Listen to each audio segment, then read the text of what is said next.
don't listen to this video if you want to stay stuck with your food addiction. Because what I'm going to share with you over the next few minutes is what to actually do to be free. And the number one thing that is blocking most women from actually having freedom and having lasting freedom is that they're lying to themselves and they're lying to others. And lying is going to keep you stuck in addiction, whether it's food, whether it's alcohol, whether it's spending, whether it's drugs, whether it's sex, whether it's relationships, whether it's attention, whether it's control, fixing, creating chaos, whatever your brand is, or maybe it's a multiple of many of the ones that I just mentioned. As long as you are being dishonest with yourself and others, you are setting yourself up to stay in addictive patterns. And let me just tell you that it is very simple to say stop lying. And it took me over 2 decades to be able to actually do that, and even actually fully understand what that meant, and come to realize the extent to which I was actually living in a lot of delusion, a lot of denial, a lot of distraction, and not wanting to be real with what is. So I say stop lying, and there's also a deep part of me that has tremendous compassion for how hard that is, because I know that it is. And I want to share with you what I've identified as like the different types of lying, or the different ways that we are dishonest, because they hide a little bit. And you know, there's like the straight out lie, which I was like, I would do that. For me, I would justify it like, oh, it's a white lie. Oh, I don't want to be mean. Oh, you know, they can't really handle me, or they can't handle this. And so, you know, this is better. And then my mind was like racing all the time, trying to remember all of the little white lies that I had told, so that I could keep some kind of semblance of like, no, that's what actually really happened. And I would get caught all the time because I just was a horrible liar, but it didn't stop me from doing it. But there's the lie to ourselves, and that's delusion. And the lie to ourselves is probably the most damaging and the most serious. And there's all kinds of lies that we have about ourselves and to ourselves. There's lies about who we think we are and what we think is possible and what we think we need. There's lies that we have about our food. There's lies about what, you know, like our ability to just figure things out on our own, and lies that we tell ourselves about how others don't really get us and how we really are alone in the world. There's tons and tons of lies. But what I found with my food was that I was so afraid to give up the food that I would live in layers and layers and layers of lies and delusion, because it just kept me in a place that was familiar. And in order to be able to stay in that familiar place, in order to be able to block all of those little intuitive hits or inner guidance messages, or just like gut instincts that like I would be better served by doing something different, in order to distract myself and actually create enough distance between me and all those voices, I would eat more. Because if I ate more, then the discomfort would distract me so much. The agony and the guilt and the shame and the story and the obsession and everything that went into eating and then getting mad at myself and the whole sabotage cycle, all of that would be distracting enough that I would never really have to actually get underneath it to have a look at what was really going on. And it served me for many, many years, until it just stopped working. until the pain and the frustration and feeling alone and feeling empty and feeling sad and just not feeling okay and being so sick and tired of just not feeling okay and why couldn't I feel okay, until that was so powerful that I was willing to do the thing that I had not been willing to do for years up until that point. And that was get honest. Get honest that my way of doing things wasn't working.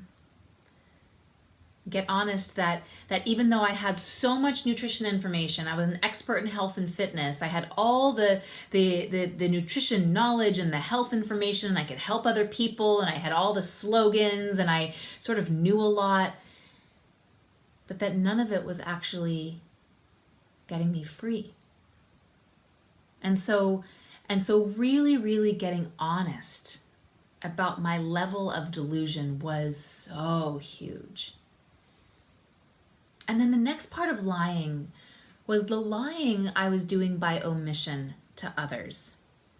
And this was a really, really sticky place because I would sometimes straight out lie to people. I remember at the time I was such a people pleaser at my work, and I would work like 70 hours a week, and I was complete workaholic, and it was just, I had addictions on top of addictions on top of addictions. And so my boss, who was the CEO, I was the general manager, like I was just like all about him all the time. And I remember it, really pissed off my boyfriend at the time because I would prioritize work over relationship daily. And so I remember being on the phone with my boyfriend one time. I was on my way home, and my boss was calling, and I said, "Oh, hang on a second. Let me click over. It's my mom." And I clicked over, talked to my boss, got back on the phone with my boyfriend, and he's like, "How's your mom?" And I said, "What do you mean?" Like I'd actually forgotten that I even made up that lie, and he caught me in the lie. And so it was just, I just had no idea. But then there was the lying by omission. There was all the things that I was hiding. There was all the things I wasn't telling him. There was the ways that I had an entire world going on inside that no one knew about. And that was just as damaging, right? Because I never felt like I could genuinely connect with people. I always felt like there was just something that was just like a layer away. And so I was somewhere over here and you were somewhere over there. And I was never, ever fully connected. And then not to mention just the amount of emotions that I would stuff down. I would be like so emotional. You can imagine, my boyfriend and I would fight a lot. And I remember I would like be fighting and then like needing to go to work, right? And so like as I was getting out of the car and would be fighting and have all these emotions going on inside of me, and the moment my hand held the handle of the door and I would open the door to walk into work, I would like take those emotions and stuff them somewhere and walk into work with a smile and be on, and I would pride myself on my ability to be able to not bring my emotions into work and to really just be there for everybody and give to everybody else and be the leader that I knew that I needed to be, and all this kind of stuff. And so there was so much of that which goes into the third kind of lying that we do, which is inauthenticity.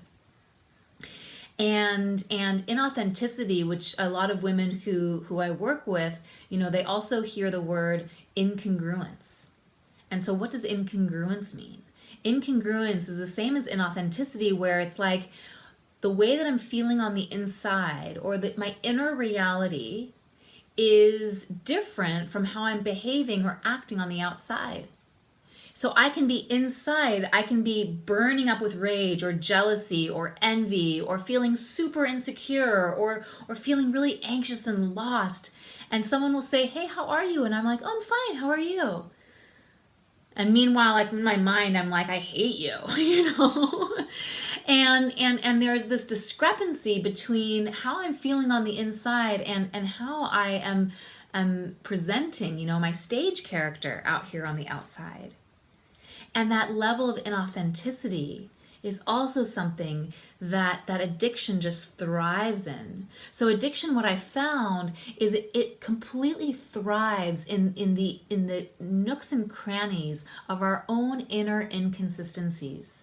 And so where we're being incongruent, where we're being inauthentic, where we're withholding, right? Where we're in our own inner delusion and our mind is just filled with limiting beliefs, where our gut is telling us one thing, but we don't want to listen to it because our mind is saying, no, that's not right, and you don't know, and you've messed up before, and we don't have any inner confidence, or our heart feels something in our heads like, stop being so sensitive, you don't know what you're talking about, you just need to get over it, and we're all jimble-jambled inside of us. And I'm telling you that this is where addiction has a foothold in your life.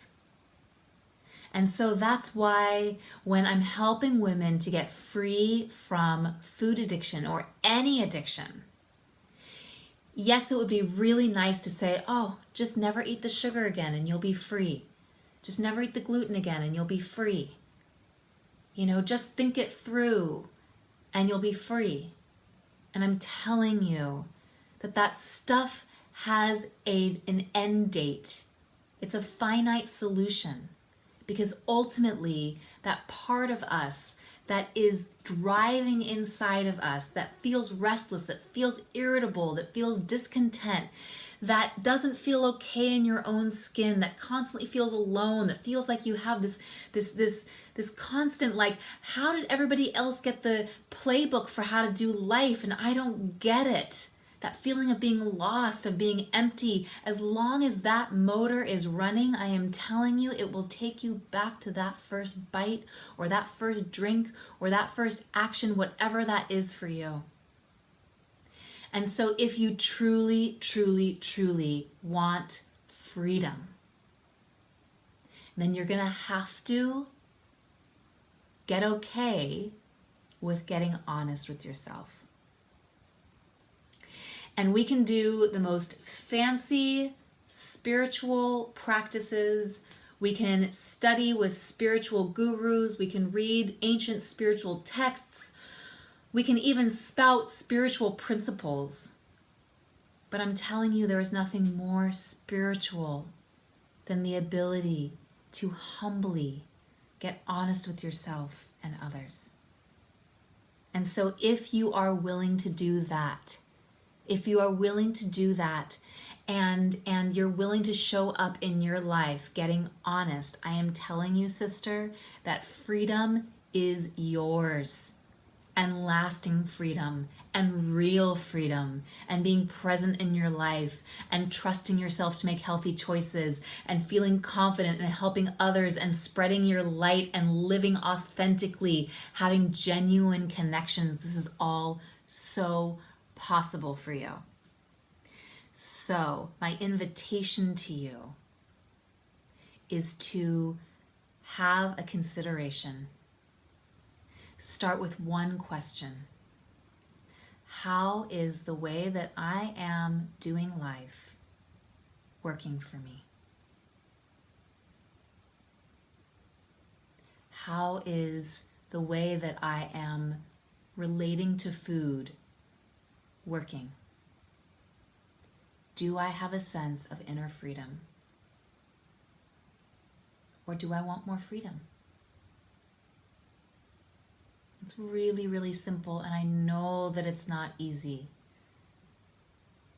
And so please, please, please, if you are in that inquiry and if you feel really alone and if it's scary to you to get honest because you don't know what the solution is, then please, please reach out, respond to this. I would love to help you and just shine the light on the path that actually will walk you through step by step to your freedom, because it is so possible and it starts right here.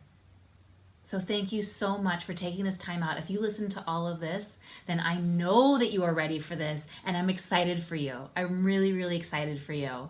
So thank you for taking this time for you. Thank you for spending it with me. I will connect with you more, and I hope to hear from you soon.